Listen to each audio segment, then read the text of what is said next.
Okay, hello everyone, and welcome to. Well, that started nicely. Welcome everyone to another episode of Call of Cthulhu with me, Slingelboy. This is chapter 7, The Nameless Bookstore. Yeah, it's been kinda nice. This far, we have been seeing monsters and stuff like that. So, the Shambler turned out to be much more than an artwork painted by Sarah Hopkins, as a huge creature came out of the painting to attack Pierce. After a hard fight, the detective managed to send it back into a painting. He later discovered that the dagger he used to repel the creature had been sold to Sanders by a man named Algernon Drake, owner of the Nameless Bookstore. Pierce decides to pay the library a visit. With madness. Oh. Yep, I wouldn't go there. No, nope. God damn it. I have to always be the hero.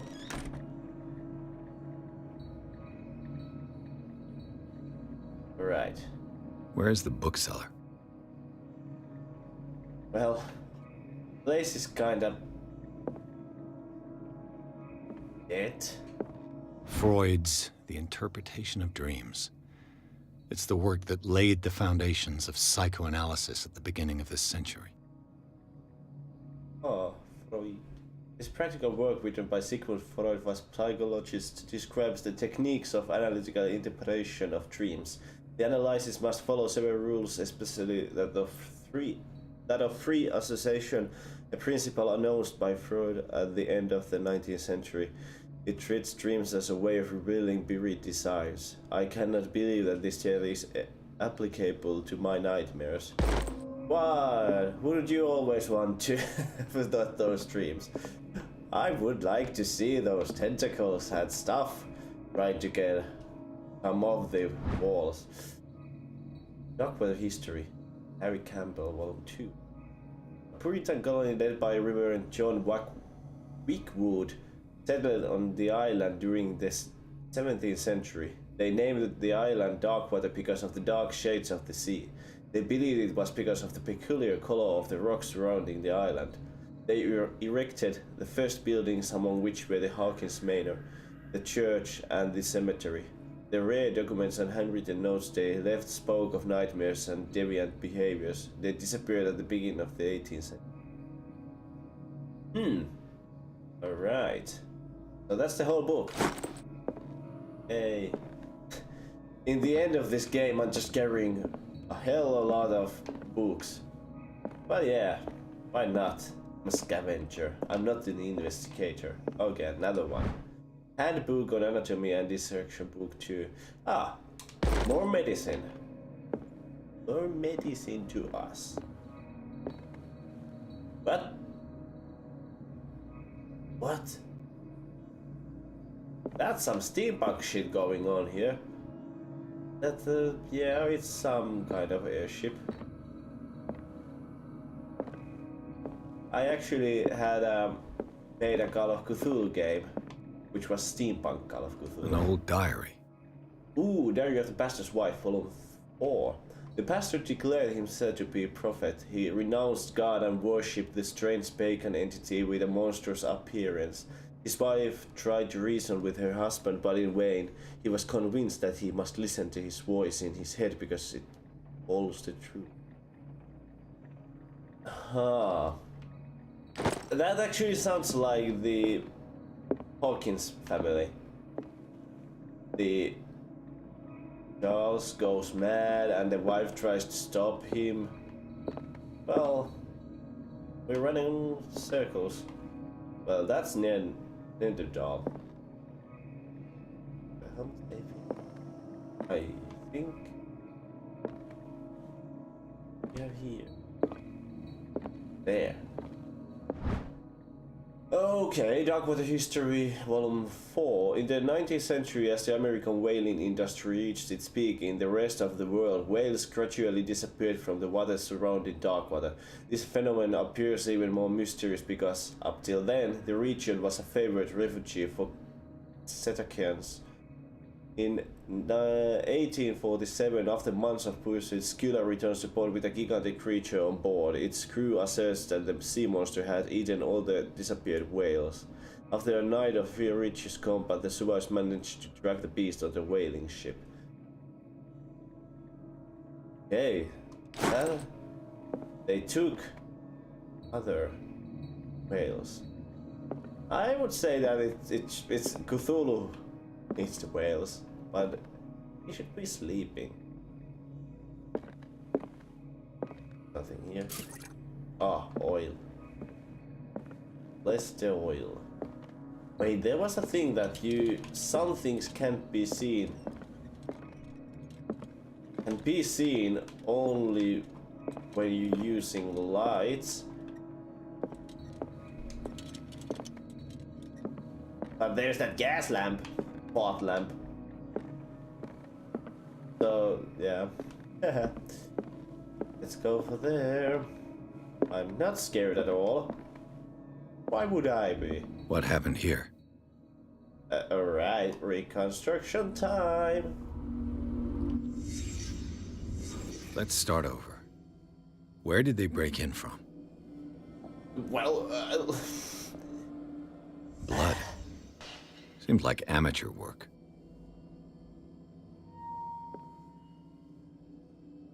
this guy. Obvious answer.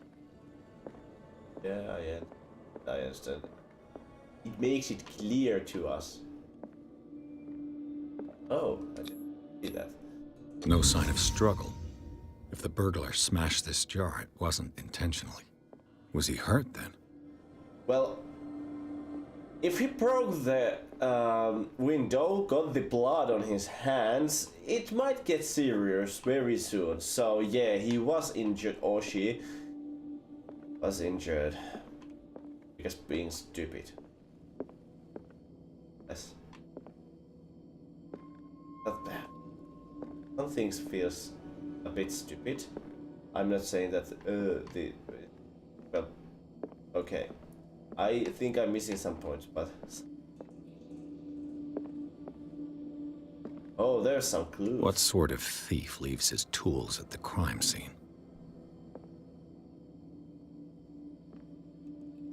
What killed all these animals? It's rats and bugs? I don't know, do I really want to open this? What happened that made the burglar flee before finishing his work? Oh no. What? What the? Charles Hawkins?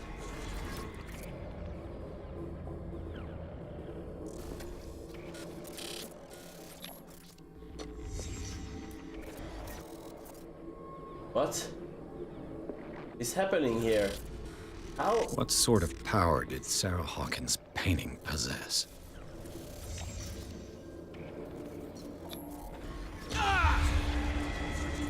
Sarah Hawkins helped hide something in this safe.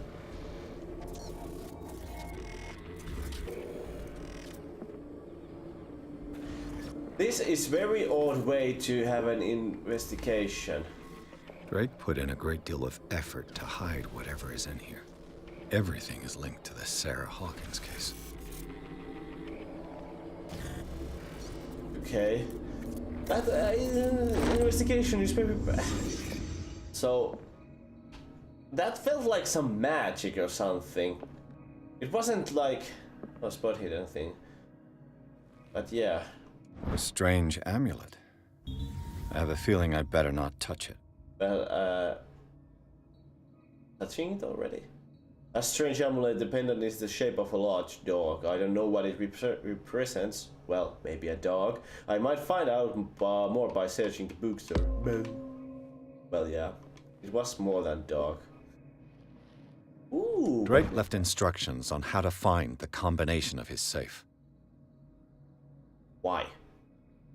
Asking why. Okay, let's read. A page seems to be hidden here. It's possible to read. If somebody finds these memoirs, there will be no doubt that I am serious trouble. My last and only hope is that my body and bones are still in this plane of reality, in order that they be recovered and burned. The funeral urn must be given to my dear mother, if she is still of this world. The following message is capital importance. Whoever reads these lines and demonstrates acuity as sharp as mine can hope to gain access to my most precious possession. It lies within my safe, and the clues to the combination are to be found in 3 cylinders, each hidden where life and study combine in the Greek world. Each cylinder is numbered, even if, as the celebrated author says, order is the pleasure of reason, but disorder is the delight of the imagination. Indeed, despite my preference for organized chaos, I must admit that reason usually prevails in the end. If, by chance, a person, or should I say a genius, was to match my intellect and find the combination of the safe, I would ask that they deliver its content the safekeeping of my friend and colleague Professor Armitage of Miskatonic University. The content of this safe is not only a vast digest of knowledge, but also a weapon that is far too dangerous for it to fall into the wrong hands. I hope that you will be able to appreciate the danger that this represents, and that you will act accordingly. In any event, I will neither be there to guide you nor to suffer from your actions. Alright. Oh, Greek things. Oh. Medicine got better.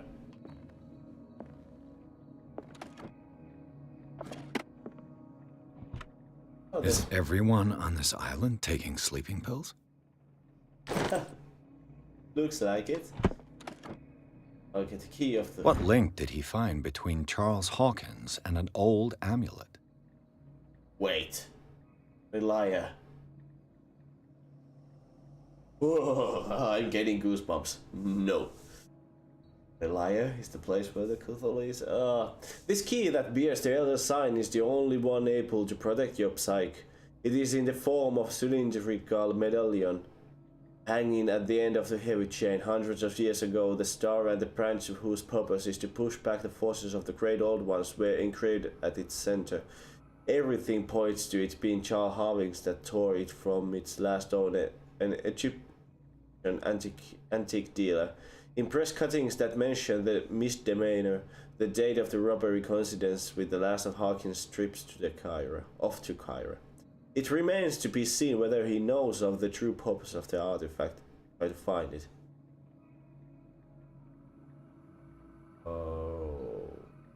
Okay. Fuck. This guy knows a lot. Knows a freaking lot. Alchemy. Ooh, let's make gold. Why not? Help us. So, there is somewhere... Student... Jesus Christ, there's a lot of stuff. Arkham editions. Never heard of him. Azathoth and Other Horrors. A collection of poems by Edward Bickman Derby. Also known as the Nightmare Lyrics, this collection of poems was essentially received for when first published in 19. Derby was only 18 years old. This volume is part of the Arkham Anthology, a luxurious collection of treatises and works on esotericism and the supernatural. Right? How many volumes are there in this collection? Isis Unveiled. A book of esoteric philosophy and a key text in Madame Blavatsky's theosophical movement. Oh, the Madame Blavatsky... That's so familiar. Written by Helena Petrovna Blavatsky. Oh, it's this... Madame Blavatsky was that... magic one thing. Oh, I don't remember correctly. I will look for it, because... I've been reading about her. Another volume by Arkham Editions. Key of Solomon, a book of spells supposedly written by the legendary King Solomon. It contains various rituals of invocation and rituals of curse. Re-edition Cloudy debates based on L.W. de Lawrence original. This volume is a part of Arkham Anthology, a luxury collection of treatises and works on Arkham editions. Never heard of him. I think I'm reading this. Opera in 8 acts by Benvenuto Chieti Prodicera. Sorry, I don't pronounce it correctly. And in famous lyrical work published in Italy in 1768, it is said that the opera was performed only once, resulting in an audience riot that left several dead and missing. This volume is a part of Arkham Anthology, a luxurious collection. And this How many volumes are there in this collection? Start counting. A collection of long-term astrological predictions written in verse, written by Nostradamus, translated by E. Leone and Theophilus Whitebridge. This volume is a part of Arkham. Another volume by Arkham editions. How many of there are of this? An ancient Frisian manuscript, translated by William Sandbach. The text claims that in the distant past Europe and other continents were controlled by the mothers of this people, and moreover that our alphabet is derived from the Frisian language. Arkham editions. Never heard of him. Yeah, he's saying the same things. A collection of essays of American folklore, urban legends, written by Albert Wilmoth, professor at Miskatonic. Oh, this guy! Albert Wilmoth, professor at Miskatonic University. So that's the guy. Was this the guy? Where we should get that book. And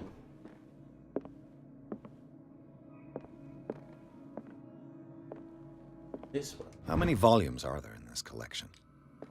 Another volume by Arkham editions. Yeah, he just continues doing that. Okay, well, whatever. What freakily dude ever. Here we have something. Oh. Cylinders that Drake tried to hide. I should perhaps listen to them. Wait, there were 2. And you said that you're genius. Put them on the same place. Very area of medicine, yes.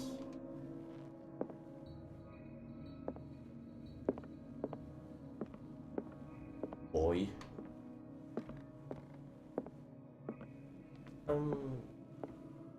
Things are not looking good. Yeah, for A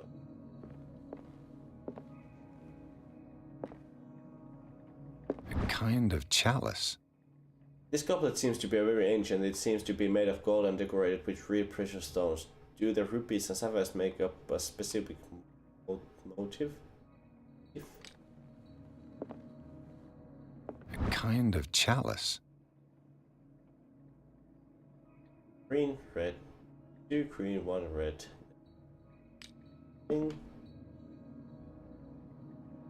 Where there were more of the... Oh, I have them all. And these red drops, like precious stones, lie fixed, set in divine gold. To be the guardian of the Grail does not protect me from its attractions, Henry. And I do confess it. I am willing to pay to know its secrets. Okay. I finally understood that we were only pieces on the chessboard of the gods. Let those of us who are still standing protect our White Queen from their dark soldiers. I see our number dwindling, and my will strengthens as my apprehension grows. We shall refuse to be the playthings of destiny. Dear friend, I thank you again for the anthology of the works of Arkham editions that you sent me. Volume 9, Azathoth and Other Horrors, seemed particularly relevant to my research. I never tire of browsing through them. Was actually this the guy from the starting?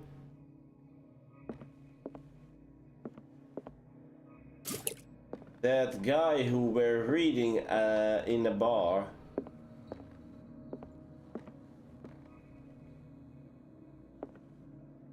Might have. Oh. Oh, now I get it. So first one was the chalice. Was it? And these red drops, like precious stones, lie fixed, set in divine gold. To be the guardian of the Grail does not... The chalice of knowledge.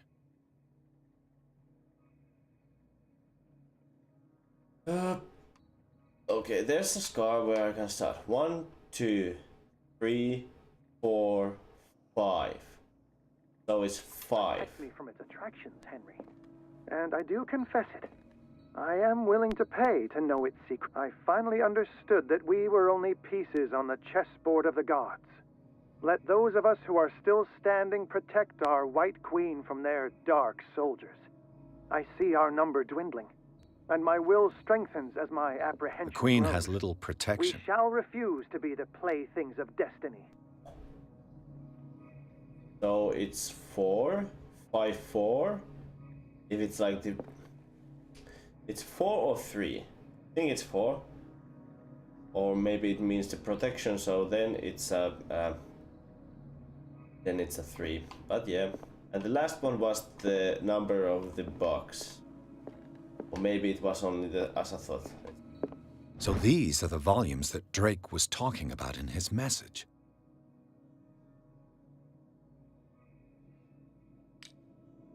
What did Drake say about this collection? One...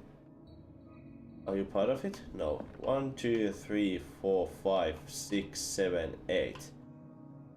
So if I'm correct, it would be 5, 4... What did I say? 8? 1, 2, 3, 4, 5, 6, 7, 8. Let's try this one. 5.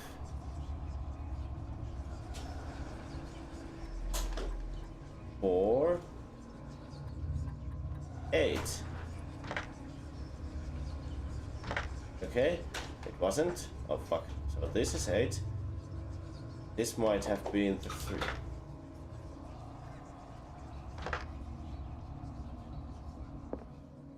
Where did I go wrong?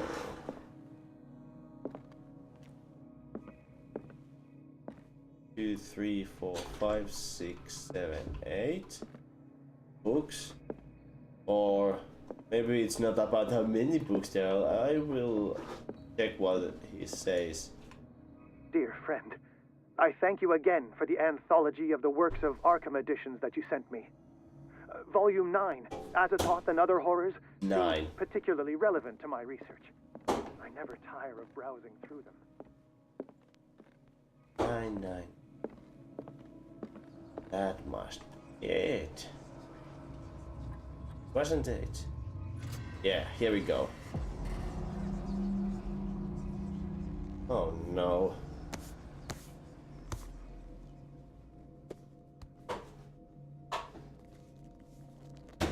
Oh god.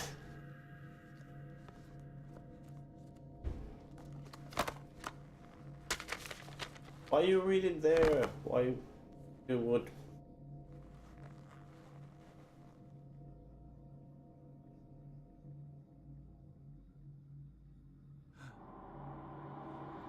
Oh fuck.